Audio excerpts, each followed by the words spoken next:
joining this panel. And thank you so much for being kind enough to spend time and like enrich the entire process of putting this together. I will just quickly introduce my panelists here, and then we straight away jump to our conversation without really wasting too much time. We've got Ramakant Khandelwal. Ramakant is the CMO of Payback India. He has about 2 decades plus experience across loyalty management programs, digital marketing and payment system. Hello, Ramakant. I've got Shujoy Golan. He's the CMO of Affle, and he also heads omni-channel SaaS platform businesses. And he's got experiences across B2B, B2C businesses in fintech, adtech, and e-commerce. I've got Prashant. Prashant, thank you for joining us. He's a seasoned digital marketing professional, extensive experience with the likes of Microsoft, Naukri, Visa. I don't know if there's the right order, Nielsen, Times Group, etc. But and currently he runs a company called Torque AI, and he's responsible for its revenue, business growth, and expansion. So pure suit. Next one from Suit is another Suit lady, Nina. Nina Dasgupta. I think we all know her. She's the founder, CEO for Zarka, and also CEO for Edem. Passion is conversion marketing. She has been with instrumental in making Zarka invest in the spaces which are futuristic and are building products which are absolutely unique to marketing. Last but not the least, Namrita, thank you so much for joining us. And she is currently the Chief Digital Officer, of Aditya Birla Group chemical sector. But we know Namrita for a very, very long time. She has been around for about 2 decades now, and predominantly, again, in marketing space, US, UK, India. I think I was in touch with her on one of her assignment long back for auto sector. So I think from there to luxury to retail and to specialization in marketing. So I think it's a fantastic panel. Thank you so much, guys. Nina, there is a second entry from your panel somewhere. We can see two Nina Dasguptas on the screen, but you are twice as much anyway. So two of you would be four. You're on mute, Nina. You're on mute. I'm twice as much literally also, but nothing to do with the food, but I'll try and sort that. Okay, so now there are four Nina. There was a living person over there in that scene as well. Who did look like Nina? Yeah, Nina's daughter, I guess. Yeah. Okay, cool. So quickly, without really wasting much time, guys, interesting topic, right? Conversational marketing. Have I been reduced to one? Yes, you are. Yeah, half almost. I've been reduced to, one. Still one. Yeah. So conversation marketing, right? I mean, we want to touch the tech segment of conversational marketing. We're going to talk about futuristic conversational marketing. We want to talk about how NLP, how artificial intelligence, etc., are driving conversation. I think it's amazing, right? I mean, we have been all taught about a traditional funnel, right? Purchase funnel, sales funnel, marketing funnel. And I think currently what digital has been able to do is kind of break those funnels completely and make it a lot more shorter, a lot more, I would say, engaging for consumers to directly connect to the brands, or even brands to target their customers. So if we just keep the physical conversation about social media, where we use hashtags, where we use, where we get on board with conversation that happens across various products. If we just look at, just the one-on-one conversation, from brands and consumers. And I will start, for no particular reason, but I'll start with Prashant, because, I think he is right on the money and he is doing this for a living. So Prashant, please tell us your definition of conversational marketing. And we'll keep it timed, okay? You have only 180 seconds to talk. Hi, quickly, conversation marketing, I would rather look at a definition where you are seeing each and every action of yours is communicating to the end user or consumer. The earlier era where you were looking at a marketing where outdoor and display and digital, everything was different. Right now, everything has to go through one lens because your user at the end is evaluating you across different parameters. The user could be watching your TVCs, could also be reading blogs and reviews about your product, could also be commenting about them. And it's well-known fact that people obviously research a lot about any product nowadays. Even if you're ordering on Swiggy, you end up reading the reviews for it. So everything that an organization today actually is doing should be focused and communicate one piece. Your strategy of content, your strategy of digital marketing, as well as your product strategy should all be focused on and have a one view. So once you kind of attain that, all your data sets are together, all your communication is together, that is what a right definition of communication marketing, because then you are a conversational marketing, because then you are not talking two different messages to the end user. Across the board, be it to your partners, users, or the fence sitters, you need to have one single line of communication. That's how it's a very interesting point. I want you to hold there and move to Ramakant, actually. Ramakant, this is again purely your interest and your area expertise when it comes to one single line of communication from a loyalty, payment, fintech kind of a background. Yeah. So how do you guys see it? I mean, what is your definition of conversation marketing? So, our sense about conversational marketing is that it is obviously being a conversation, it's a two-way communication. Okay, so first thing, it's not like the standard push communication that we have been, traditionally engaging in, more in the legacy environment. Conversational marketing is where you listen to the customer and you respond to the customer. There could be some key aspects to it, like contextual, real-time, and personalized. These are actually the very, very straightforward buzzwords, as you know, in the marketing automation kind of environment. I think these are very critical. That apart from what Prashant has already talked about, it's really a two-way listening, and it is something where you listen to your customer more and respond. And probably most of the response is going from the machine. Okay, I mean, that's where, in your opening note, you talked about AI, ML, and NLP and those things. I think at the backend, machine is talking to the customer a lot more. Correct. That's how, I would like to put it. Sure. So I think it's a good time to kind of bring in Nina and Sujoy in no particular order, but I'll start with Nina and then move to Sujoy. Nina, how do you look at this automation, and how do you think that is empowering brands? Because you are at the cusp of where multiple brands are using your platform and your support to do this, right, for various of their requirements.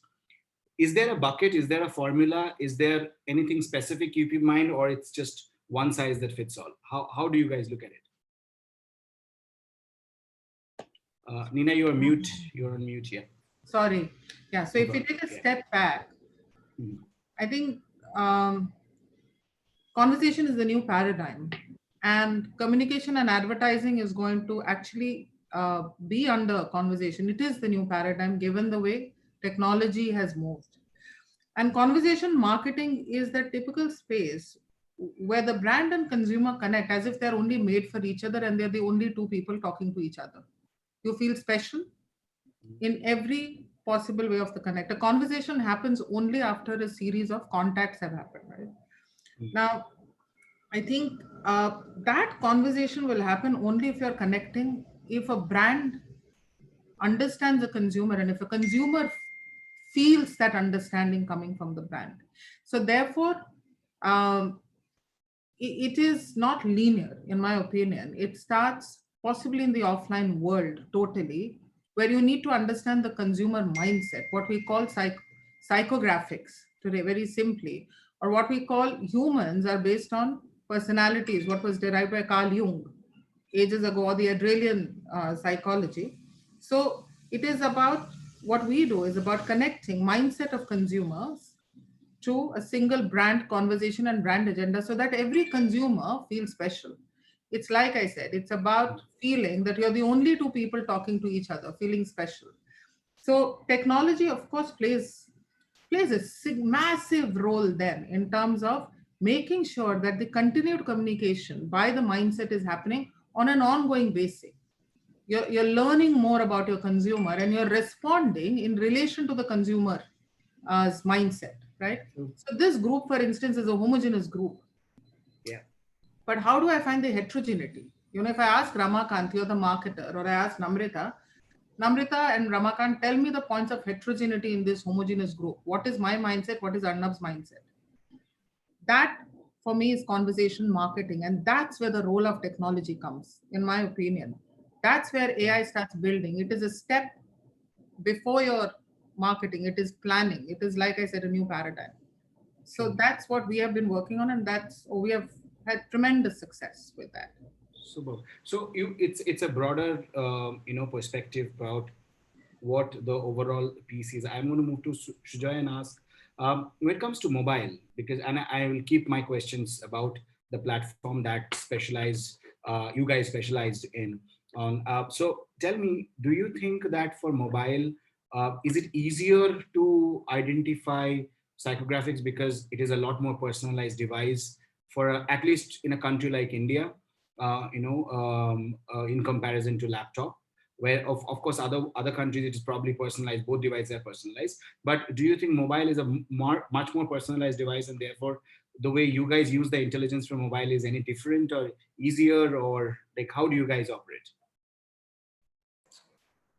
Arnab, mobile is a huge enabler and has been so for years, right? So in the way, and if we wear our consumer hats and look at or think back at the evolution of media and marketing, right? So anything which starts small, starts offline, it's easy to drive conversations, it's easy to make it conversational. With mass media coming in, which was one way, there was a marketer sitting on TV or in the print ad, communicating one way. Digital brought out a difference, not at the beginning of digital, but so with desktop advertising at the beginning of digital, again, it was one way, largely banner ads. You could click through, possibly discover content and explore. I think both bringing mobile, and for obvious reasons, right? So again, when we look at social media is a layer or is an interface. Conversation possibly has far greater interfaces, and mobile is a channel, right? So we look at it, so if you think of mobile as a channel and there are interfaces. Today, my mother uses Alexa to time her cooking. She uses Alexa to listen to music. For her, that's conversational commerce, or that's conversational marketing, Sure. and what she's engaging in.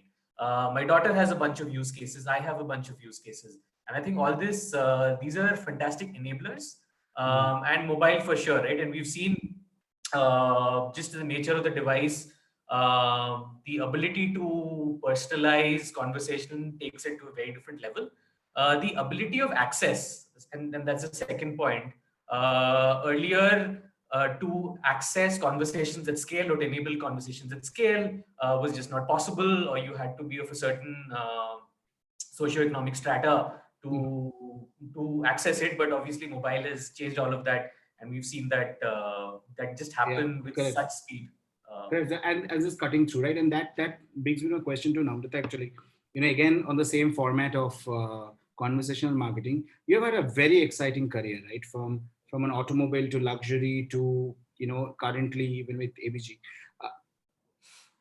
Have you seen conversation changing with, this categories?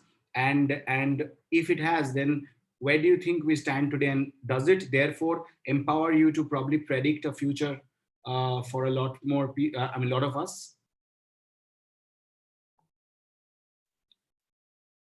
Namrata, you're muted. We can't hear you. Sorry. Yeah, no problem. Arnab, so you're right. I think it's interesting, over the last decade, seen conversational marketing really evolve. I think about a decade back, at least here in India, when we were looking at it, it was predominantly around, a lot of social and what you were doing on social.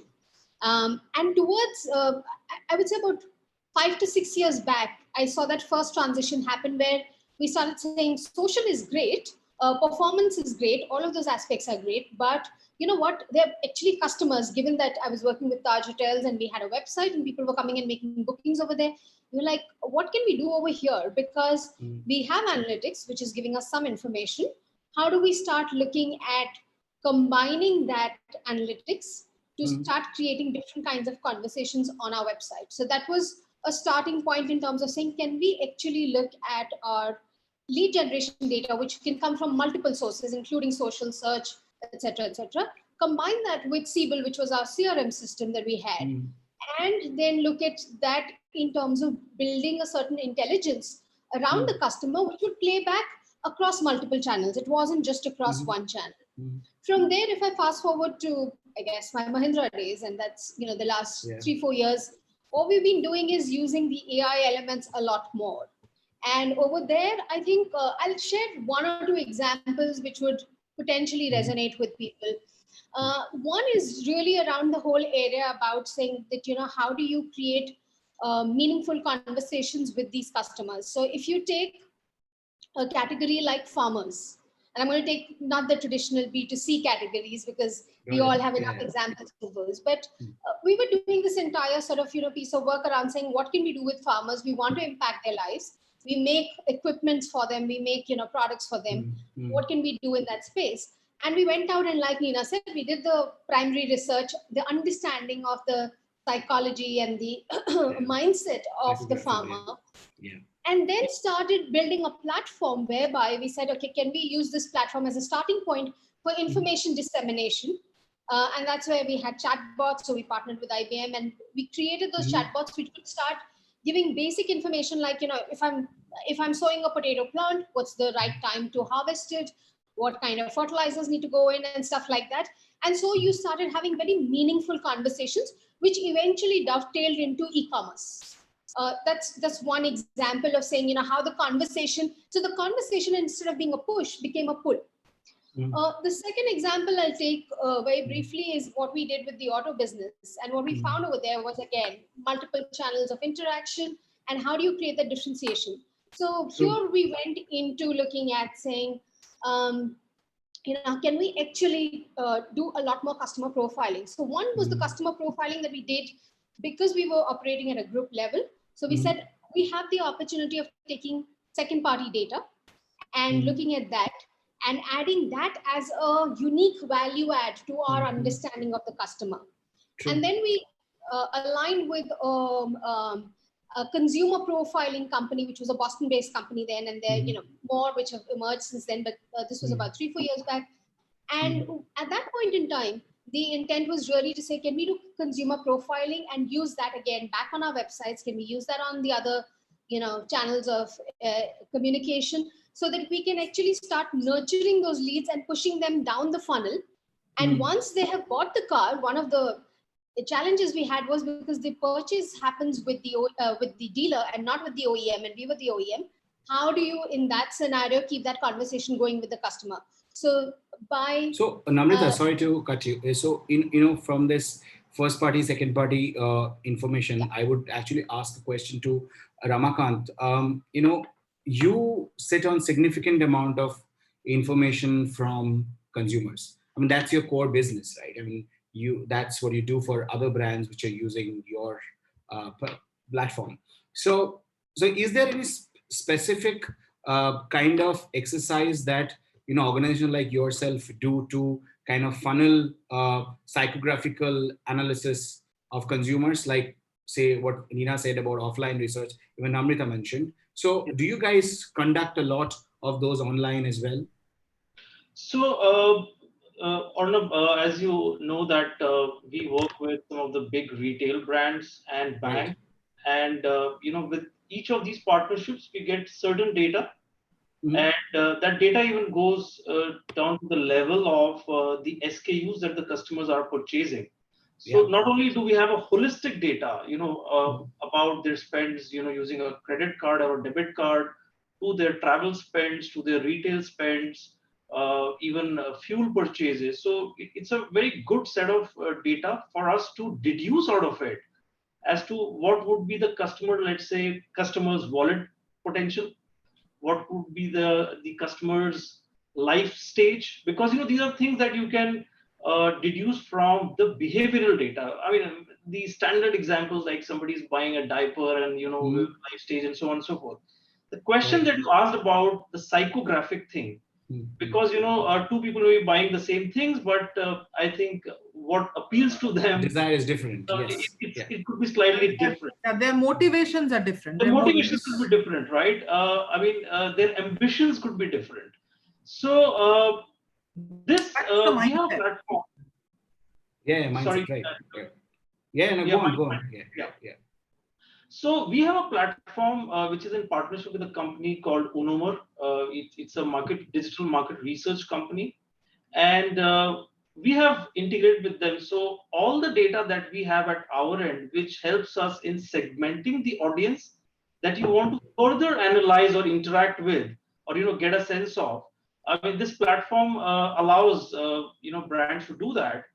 It's an opt-in kind of survey. You release it on the mobile app, and the customers answer your questions, and you can further enrich the data set that you have. So the platform is very much there, and a lot of companies use it for various reasons, including their, let us say, when they are coming with an ad, they want to see whether the ad appeals to a particular section of the audience or not. I mean, the advantage of digital is that your cohort size could be as small as 1, and you can get data across that. Sure. So yes, that is possible, but not as a part of the core business. Core business is really about the behavioral data, real purchase behavior data, and then building on it a layer of, let's say, more insights on how the customers are thinking. Cool.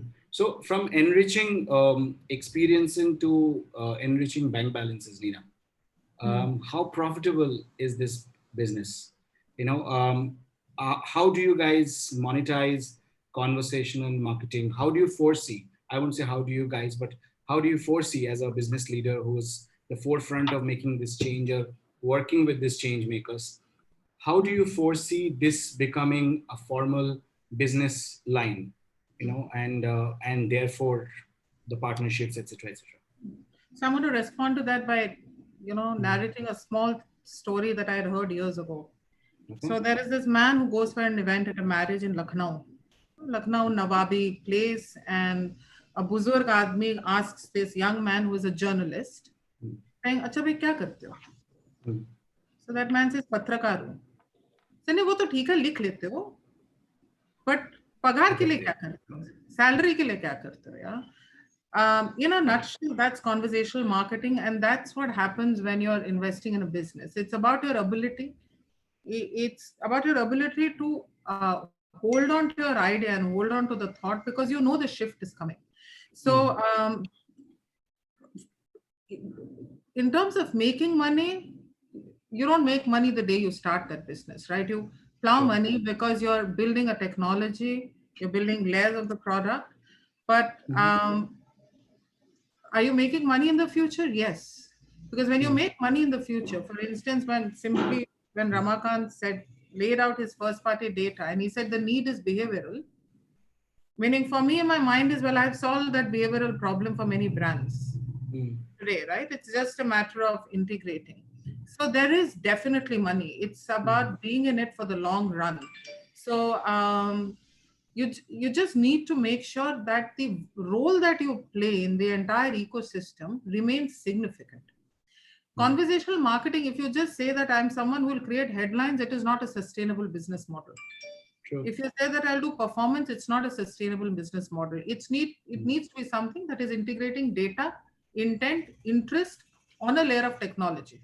Yeah. And that is constantly improving. Only then it's profitable. Do we have any regrets? No. Are we profitable? Yes. Did we make money on day one? Absolutely not. Yeah. True. But I think it's worth every penny that goes in, because its multiples are huge. Yeah. So, because it's just an offshoot, and you also have personally selected that question from Rajnath Kamath, would you take that question? It's conversational, so I'll just read it for everybody. Conversation is personal and automated impersonal communication. it's an integrated message delivery of brand's communication strategy. So it's not really a question, but I thought it's a very important and interesting point of view. Nina, you have selected to answer it live or add to it. Would Yeah. you do it now? Absolutely, I'd love to. So a brilliant point, Raj, and I know you're in that space significantly yourself. It is personal, and that is the point that I made in the beginning. Conversational marketing is when every consumer feels that the brand is talking only to her or him. It is personal. You don't even feel the platform actually, because your device, in my opinion, in my personal experience, like you say, it's personal. My device is an extension of my own self today. Yeah, it is. So it's absolutely a valid point. I think one needs to also focus on the second part that you're saying is about brands using this as an effective means.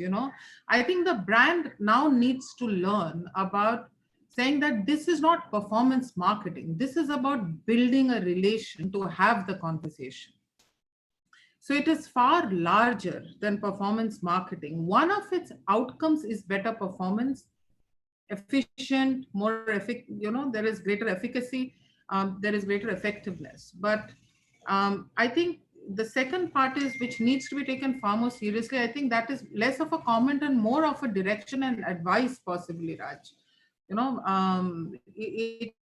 It's something that is of significant value and requires significant attention from brands today. It can, I find it a bit disturbing, for instance, when everything gets bucketed under performance as a parameter, almost saying, I want innovation. So when you take innovation to them saying this is innovative, they say, okay, can you share precedence, please? Yeah. So then you wonder, okay, fine, how can I bring precedence to innovation? So it is, copied with pride innovation kind of a thing. And then we'll say, okay, fine, this is fantastic. But, the last person generated a lead for me in 137 rupees. So because we are bringing in conversation, will that cost per lead go down to 122 rupees? So I think we have to stop commoditizing and marginalizing the impact, because as individuals, we have to see if the conversation is not great, we get bored, yeah, and we switch off. And a brand today can no longer afford that, because you know what? We are researching on the net and we are eliminating on the net as users. So you cannot even generate boredom. So Raj, I think your second part of that statement is a brilliant direction and something I resonate with totally. Yeah, so I mean, I'll just also ask on that same point that you made, that it is an extension. The device is an extension of yourself, and the technology therefore is an intelligent layer that is creating this experience for people. So I'll ask Prashant actually. Prashant, you've been building a tech yourself, right? So tell us a little more. I mean, and in probably language that where non-tech savvy people would understand, that what do you keep in mind? How do you build this? I won't call them emotions, but the sentiments in an NLP, in a process. So there's one statement that I read long back and which completely encompasses how we look at technology and what it is. It's mind over mouse.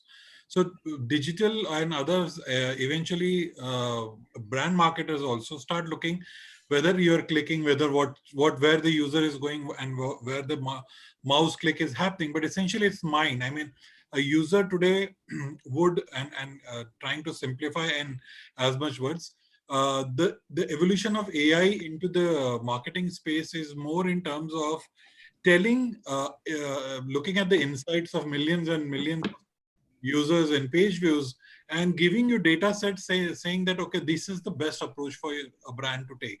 I mean, a clear example there is now AI can actually tell you what kind of your newsletter subject line should be. I mean, for a brand like, let's say, Payback or any other brand, which is sending marketing communication, an AI can actually understand, do testing and tell you that, okay, these kind of subjects line will help users open your email. Now, that's very important. Now, if you're kind of running a campaign or you're kind of doing a marketing outreach, it's not important for you is to be where you are being seen or what action is being taken, but is your actual user is interacting with you. I mean, evolution of marketing happened where users were saying that, okay, so many people should see my ad, to move that somebody should act on it. Now we are talking about a user should engage with you. Now it's a typical direction evolution of a communication that you want the user to engage. But now you don't only want the user to engage and buy, but you want repeat user, you want loyalty, you want the user to be your mouthpiece. Now to achieve that, you need to kind of track and have a single, actually not only communicate to the user, but also listen to the user. Everywhere the data set is being, I mean, today brands and marketers have hundreds and thousands of touch points with users. How do you capture all of these touch points and understand and take the next measured step is what actually AI and ML today is helping you, right?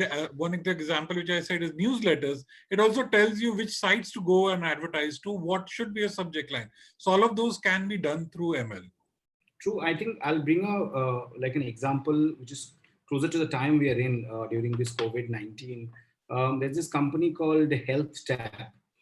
They actually created an entire health platform which was built on top of messengers, so chatbots primarily. Though Namrata strictly told me to not talk about chatbots, but I will just take one example, Namrata, because I think it's very humanitarian. So they actually allowed people to, during this time while mental health is a big cue, wanting to be sure whether you are fit enough, to dwell in the real world or not. I think Health Tab built a fantastic business, and which kind of flourished in the last 6 odd months, is all about helping people ask these questions, which are intuitively right, and therefore kind of guide them to a direction, right? And so the next question is actually more about use cases. I think we have all spoken about use cases from the past, but primarily to the marketers here, Namrata, Ramakant, Sujoy, examples of such work around us. I want this panel to give some real work examples so that we set the right context. Who will take the first? Namrata, Ramakant, Sujoy? Sure. Arnab, just our day-to-day life is so full of examples, and so many of us like to try out new tools. So eager to share. I think both, having been both a B2B and a consumer marketer, and continue to wear both hats, just tools help us do, and today AI ML does not always necessarily come into a tool that's only priced at, say, $5,000 a month, but anything which we use every day, super cheap, could be a Chrome browser plugin that's helping enable this as well. So at least on the B2B side for conversational, it helps to understand, because today there's so much conversation that's digital, either on Zoom meetings like this or on email.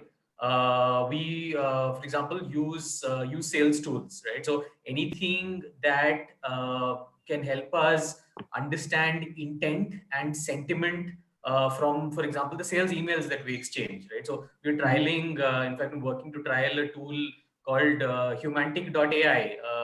I know someone who's built it, and it got launched on Product Hunt about a week ago, rave reviews, but it helps do that. Tools like SalesCan, right, to understand the conversation with the prospect you're having. Is the prospect serious? Are the words he or she uses indicate that they're concerned, that they're eager, that they don't want to, or do they not want to move ahead, right? So on and so forth. On the consumer side, on the other hand, at the risk of plugging our own product, we built something called Shoffer, which helps retailers build O2O workflows, online to offline workflows, surface their offline store inventory, and obviously the easiest way, and how all of us shop is through conversation, right? And there is a conversational interface today through chat, but also available through web interfaces, through anything else, which understands today when I say I'm looking for, and it's easier said than done, right? So all of us have gone to an e-commerce site and say, I'm looking for a brown leather belt, and seen brown leather bags. and said, oh no, this is not what I want. So it takes a lot of effort to get that right. I think today there's both effort and technology, but the products are there, all waiting for us marketers and consumers to use. No, I'm sure of the products. Cases, Ramakant. Yeah, so one case I would talk about, and frankly, it is, when you look at it, it looks more like an iceberg. At the top of it, what comes out, you might feel it's very simple, but the fact is, so much has to go behind the scenes to make it happen. So a simple use case that we have built over the years is, let's say, what we internally call a wait time ratio. Now I know that there are a set of customers who go for, let's say, a high frequency purchase. In this case, let's take the example of fuel purchase, buying petrol or diesel.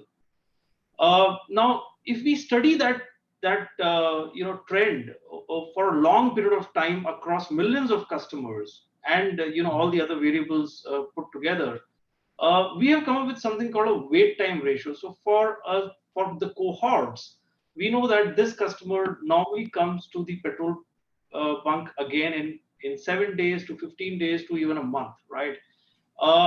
So if somebody is not coming back, and since we are in the business of loyalty, our core driver is that the customer has to come back again and again and again, right? So if the customer is not coming back, then we are potentially looking at a risk of losing that customer. And at that point, we need a nudge. That nudge could be a simple information that could even be embedded with an offer, for that customer. The more the delay is, you need to really sweeten the offer more, right? Now, to achieve all this, because there is audience here, and I don't want to make it sound like it's a very simple exercise. I think all of us here have done it. The implementation of a typical marketing cloud kind of a solution, which is banking heavily on data. Data is the lowest layer. The richer the data, the better your modeling is going to be, right? So we have to first create a 360-degree or single source of truth for the data. That data could be starting with demographics to transactional to the response to your previous campaigns and whatever other external ingestion you can do. Mm-hmm. This data is just the starting point. On top of it, you have to build layers of deterministic, let's say, equations and probabilistic modeling, and then AI and other things, which are only going to hone this. The more data that you get, data at the at the behavior level, true behavior, and the models have to be defined. So I just wanted to make sure that the use cases may not sound like out of this world, but even to achieve those simple use cases, it really takes incredible amount of effort and things to fall in place. True. I think Arthur C. Clarke said, Clarke's third law, that any sufficiently advanced technology is indistinguishable from magic. So I agree with you that sometimes it just looks very simple, but it takes a lot, behind it. So from a lot to sitting on a lot of data, Nina, I'll come to you, Namrita, on a more specific case. Sitting on a lot of data of so many brands, and I think Ramakant made a point that data is indeed the lowest layer, and the richer the data is, you can build such a huge structure on it. There are so many questions about data security, so many issues of, and now we know from September the world is moving to a cookie-less tea party, as we call it. So then what happens with so much data? And consumers are more reluctant to share data, and you want to build an entire business on top of it. Yeah. Not ready to share data. And I think Apple is ensuring people to ask every time there is an app that, do you want them to get your data or you don't want to get them data? So what happens then? And how do you foresee a world like that? It's God. Okay, it just went a bit techno. Arnab went a bit techno. He was almost doing breakdance towards the end of the question. So it's interesting you asked that. So we anticipated a part of this cookieless world a while back, right? And we were working on our entire platform with use and application of data that happens actually more at a panel level and at a script level with the companies, the first party data, but it is more about estimation and use of it without revealing identities. Right. So the way our data is structured is actually structured on pure behavioral, what should I say, the offline personality buckets, which are derived via a psychometric tool that we have. And we take it live via Blue Kai's, we activate the data via DMP. So the Blue Kai DMP, right?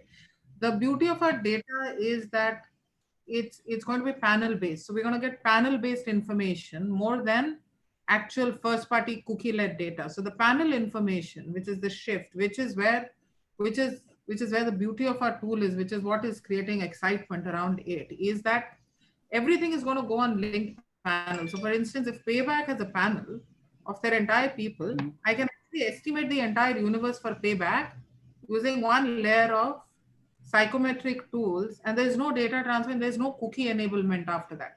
There is no cookie based conversation that happens, right? So our data has been structured on the future of data, which is panel, actually very less on cookies. We don't do cookieless because cookie in any case fades away and dies in 3 months. Yeah, your cookie is not relevant any longer.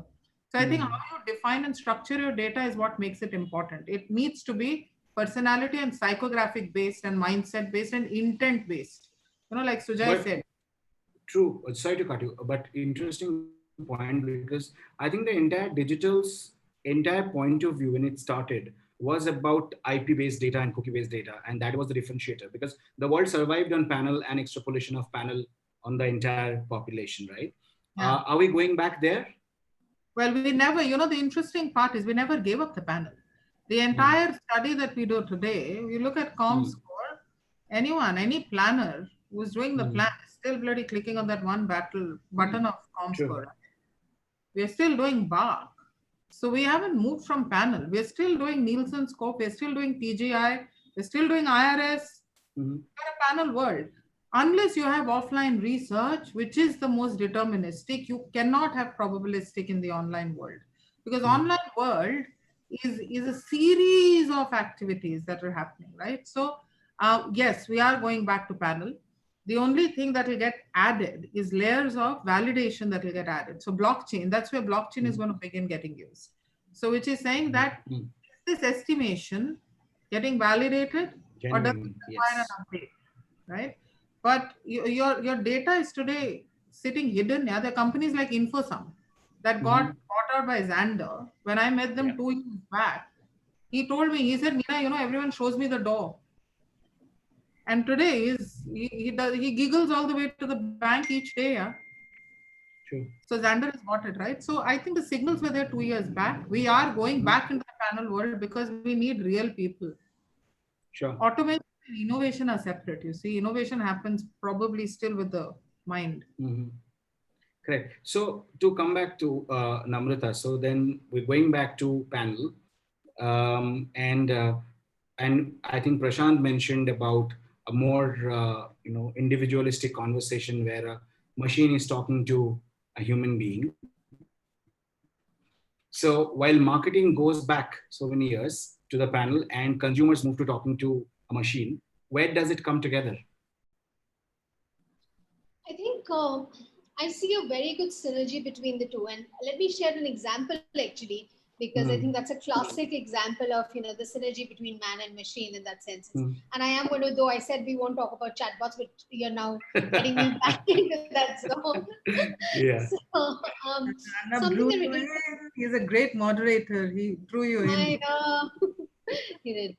So, this was when I was at Mahindra, and what we realized as we were looking at transforming the car buying experience, something that came out of our primary research was that customers who used to typically come 3 times a year, 3 times in their car buying process into a dealership to check out, the color, the configuration, actually taking the test drive and all of those things over a period of, a couple of years, that number dropped from thrice a year to thrice in a purchase cycle to once in a purchase cycle. Now, the minute we got that data point, we said, okay, fine, this is a make or break, because we always knew that the in-showroom experience was important. We also knew within that the test drive experience was really important. But then this coming down to just one particular, sort of walk-in or one interaction with the customer in their entire car buying journey, where we would get face-to-face with them, was really critical. Now, what we also realized was that we are in an industry where you have an attrition rate of 30% plus, and that's an industry average that you have. So you may have somebody attending to you as a sales executive who's 3 days old in the system, or you may have somebody who is 3 years old, and the experience you will get is going to be so different. The conversation you're going to have with the customer for that 30 minutes that you're giving him the test drive is going to be of such a different nature. So that is where the man and machine connect happened. And we said, can we actually augment the capabilities of our salespeople and give an opportunity for the customers to start, getting their questions answered in the first go. Over a period of 2-3 years, we launched this about 3 years back. Over a period of 3 years, we've collected a lot of data in terms of modifying, in terms of making the entire bot far more intelligent, but also using those questions as an understanding of how do we need to sort of moderate those conversations. So we've got 6 archetypes, over there. So all the 6 archetypes, and I'm not going down to an individual customer level because we haven't reached that level of maturity, but at the 6 archetype levels, now we have a fairly defined understanding of, how the conversation may flow. It is still fluid. It's not scripted. It's still fluid. But I think that is where the man-machine sort of, convergence has happened very beautifully. And that's just one example of, seeing how that intelligence can play a role in actually building a far more meaningful conversation for the customer, and making sure that obviously it has a direct impact on the conversion ratios, So it sort of hits both parameters. I just wanted to jump in here, Arnav. Yeah. Probably ask PD to talk about the project they're doing for us, which is actually exactly what Namrita said, that once you have derived your consumer personas, how is it that data is getting integrated? And PD and all have worked really, really well on that. I want to do it a little more dramatically though. So I want to read out Alan Turing, okay? He said that I believe that at the end of the century, the use of words and general educated opinion will have altered so much that one will be able to speak of machines thinking without expecting to be contradicted. Okay, so from that point, PD, I want to ask you that how do you kind of inculcate that knowledge, and what are the kind of science, what are the kind of rocket science that goes on from the algorithm experts or people who are pros in NLPs to build these machines which literally talk to consumer at the same level of or similar level of intellectual quotient? So let me answer it, because I'm not an engineer, I'm a sales guy, and my understanding would probably be at the bottom tier. So the way what Nina mentioned in your question, I really, Alan Turing is something, and that still is a standard test to break AIs. So the most critical piece here is data. It's about data density. The more data you have, you are able to let the algo decide. And a piece where the man-machine conflict happens is when you start telling AI to generate a specific recommendation. That won't work. I mean, you can't tell the technology to give you a certain result. Let the technology achieve the result. I mean, as Nina said, and a project that we're doing with Nina is where the machine is telling you that, okay, this is your consumer and this is a user and this is what their behavior, their likes, dislikes, archetype. You can't take and tell that a user who is coming onto a sports page has to be a sports lover. No, maybe I came there trying to read something else. So you don't put those rules. So there used to be a rule-based jargons that we used to do, that anybody landing on technology site is a tech lover. Or as marketing evolved, that anybody on sports and tech site is a male. So that used to be the one, and saying that automobile ads always were targeted at men. But no, now you will see automobile ads displaying women as the driver and the person entirely the only person in the ad. Because you let, if your technology is working for you, let the AI, let the algo tell you who your consumer is and what is the best for that consumer. You cannot then put in a rule that will clash. I mean, that's where the man and machine disruption is. But just to add one more bit to it, the more of the data, the more measurement of each and every touch point is very critical here. So you let those things come into place. Are you measuring the right thing? Are you removing the bots and frauds out of it? Because today, even if you run a campaign, you'll end up finding 60 to 80% users landing on your sites are just bots. So is your recommendation talking to a machine talking to machine? Or is it machine talking to user? I believe machine talking to user is a much better scenario than machine talking to machine. So that needs to be, removed from it. And I can see Ramakant smile because I'm sure he would be using a lot of these elements across the board. Cool. So, I mean, just quickly, 2 minutes to be politically correct, since we promote a little Zarka's promotions innovation. We'll also let Sujoy speak about Apple's innovation quickly in 2 minutes. We'll take some questions after that. Oh, so lots of them, but I'll try to be quick.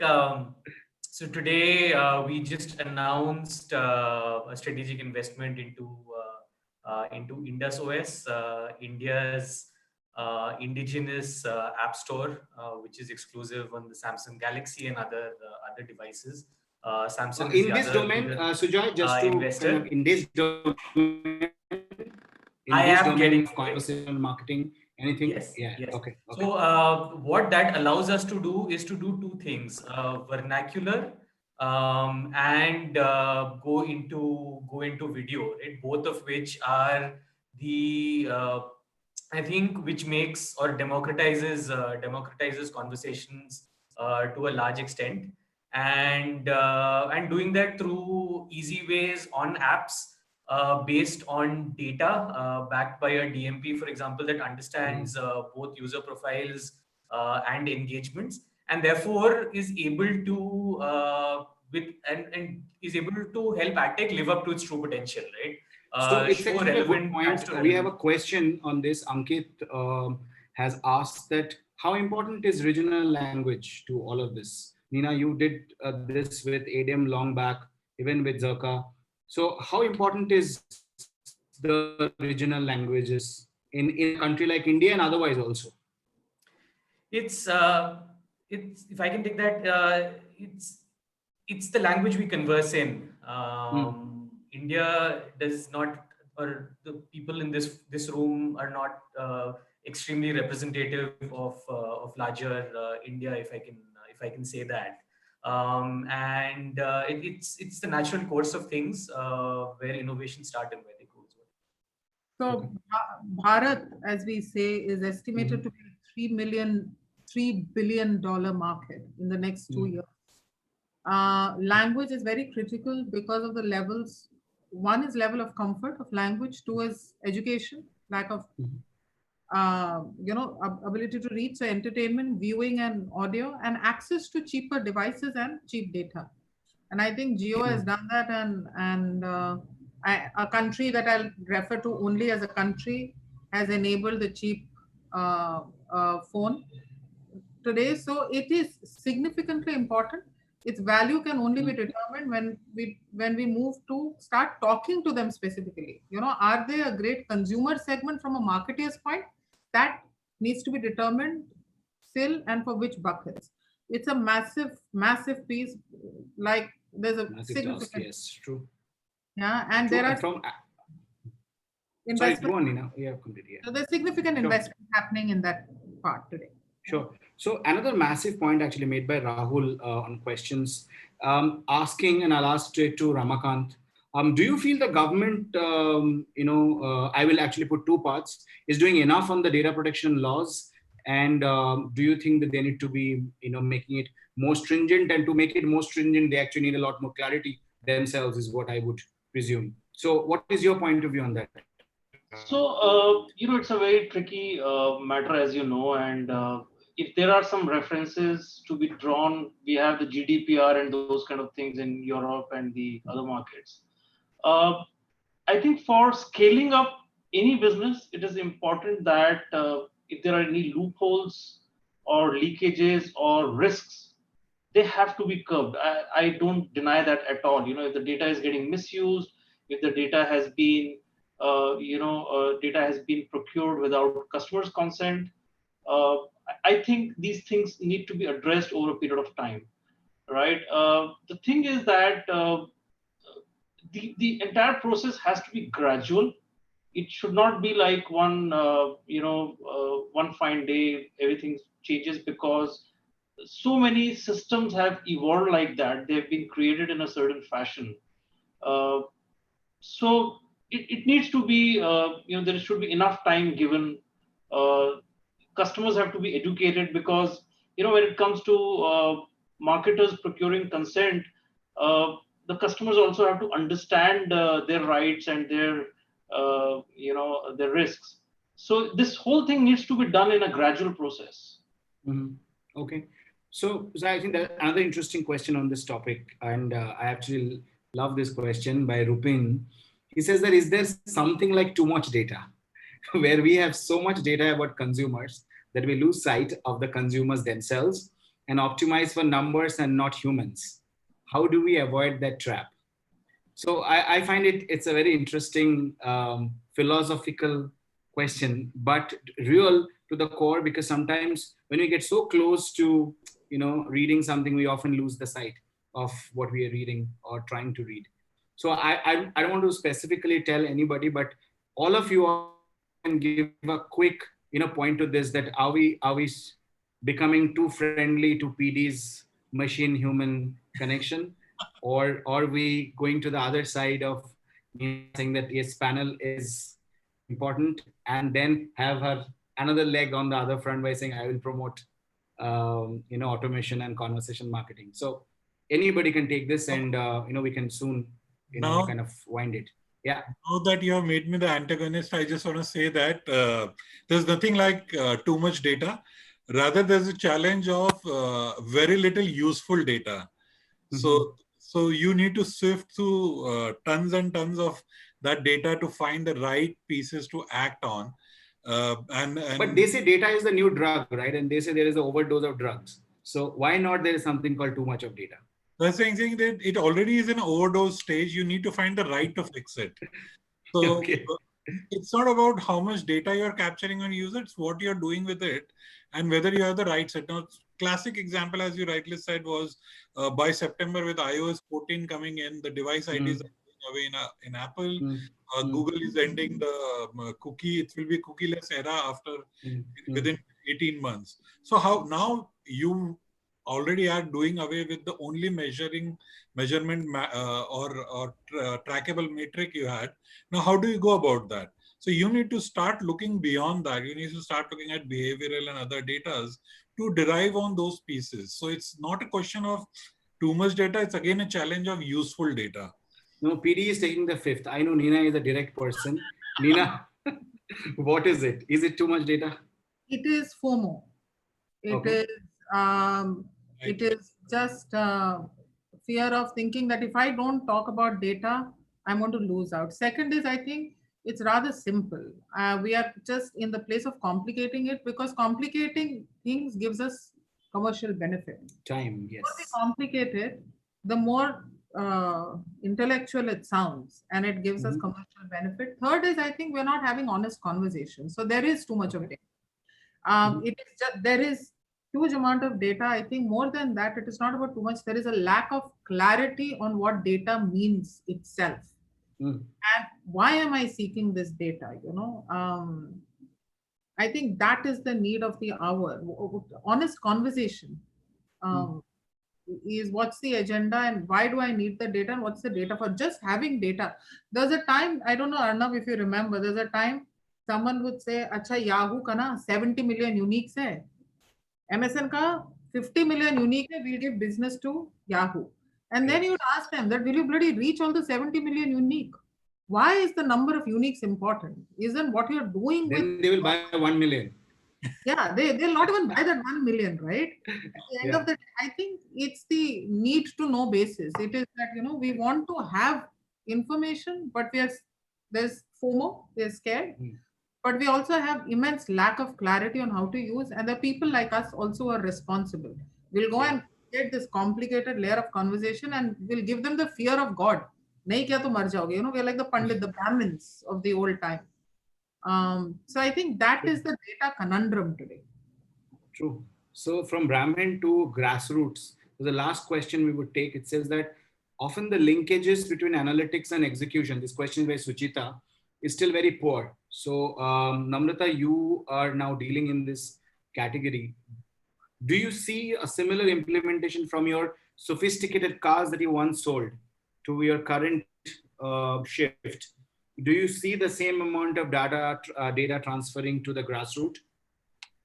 And quickly, we have to answer this, okay? And then we wrap. So I'll give you a contrast. I'll give you the B2B space and the B2C space. So in the B2B world, which is the chemicals part of the business that I work on, there are no conversations happening. There is very little data. And it's pretty much like a customer coming to our website, walking into an empty store.